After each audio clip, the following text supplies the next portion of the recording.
Welcome to Baxter Bell Yoga. I'm Baxter Bell, and we're here today at the OAKLAND Yoga Studio.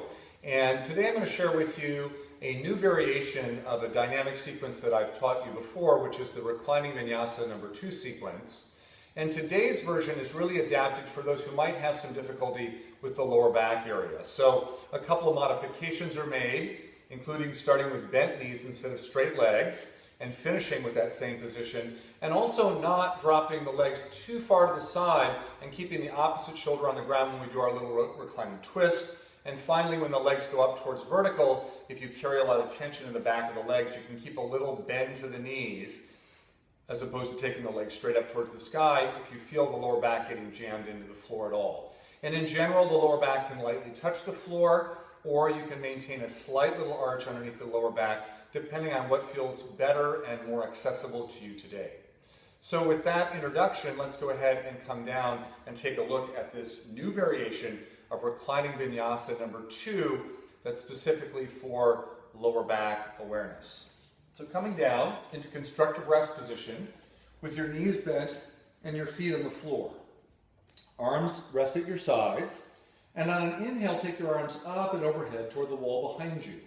As you exhale, you're just going to tip your knees up towards your chest, bring your hands to your kneecaps.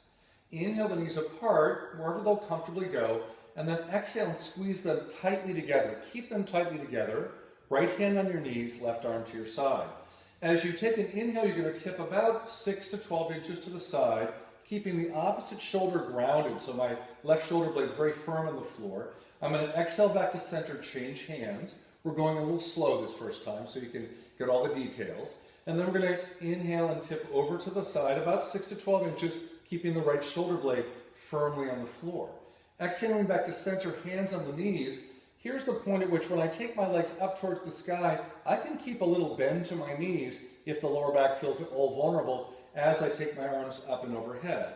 And then exhaling, I bend the knees back in, my hands come to touch the knees, and to finish, I inhale my feet easily down to the floor and my arms overhead.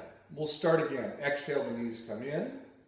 Inhale, separate the knees like butterfly wings opening. Exhale, close tightly. Inhale to the right, only 6 to 12 inches, left shoulder blade on the floor. Exhale to center. Inhale, tip to the left, 6 to 12 inches, right shoulder blade firmly on the floor. Exhale to center. Again, not worrying about straightening the legs all the way. Inhale, go up where you can. And then exhale, come back to hands on the knees, and inhale the feet down as the arms go up and overhead. Let's do it again one more time. Exhale.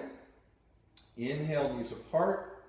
Exhale, legs closely and tightly together. Keep them that way as you inhale to the right, about 6 to 12 inches. Exhale to center. Inhale to the other side. Exhale to center. If you're a little more warmed up, you could try and take the legs straight, but make sure that lower back feels okay about it. Exhaling and then inhaling down. Let's try it once on our own. Follow along. I'm going to be doing it without telling you what I'm doing. So you have to try and remember the breath pattern.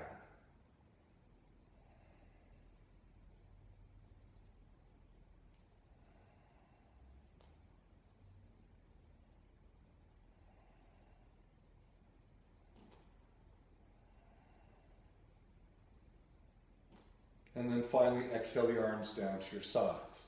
So that was about 4 times, rolling to one side, using your arms to help you come up. And you could certainly do more than that if you wanted, or maybe you just do 2 the first time you try it through and kind of gauge your level of commitment based on how you're feeling on any given day.